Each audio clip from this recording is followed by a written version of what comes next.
بنگلہ دیش کے قیام کے پس پردہ بھارت کی پوشیدہ سازش کار فرما ہے۔ 1971 میں آج ہی کے دن بنگلہ دیش کی تخلیق اور پاکستان کے ٹکڑے کرنے میں بھارت کا مضموم کردار کبھی نہیں بھلایا جا سکتا۔ بنگلہ دیش کی تخلیق میں سب سے بڑا عنصر بھارتی حکومت کی طرف سے مکتی باہنی کو مسلح کرنا، تربیت دینا اور رخصانا تھا۔ فسطائی مودی سمیت بھارتی رہنما 1971 میں پاکستان کو توڑنے میں بھارت کے ملوث ہونے کا کھلے عام اعتراف کر چکے ہیں۔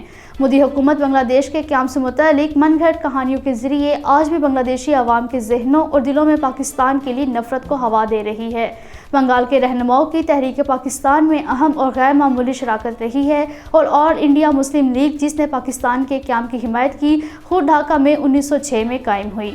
اگرچہ بنگلہ دیش کے قیام کے ساتھ ہی بھارت نے اس کے اندرونی معاملات میں مداخلت شروع کر دی تھی، تاہم مودی کی قیادت میں بنگلہ دیش سمیت پڑوسی ممالک کے اندرونی معاملات میں بھارتی مداخلت بہت بڑھ چکی ہے۔ اندرا گاندھی نے 1971 میں دعویٰ کیا تھا کہ دو قومی نظریہ خلیج بنگال میں غرق ہو چکا ہے، لیکن بنگلہ دیش نے اپنے مسلم کردار کو برقرار رکھ کر یہ دعویٰ یکسر غلط ثابت کر دیا۔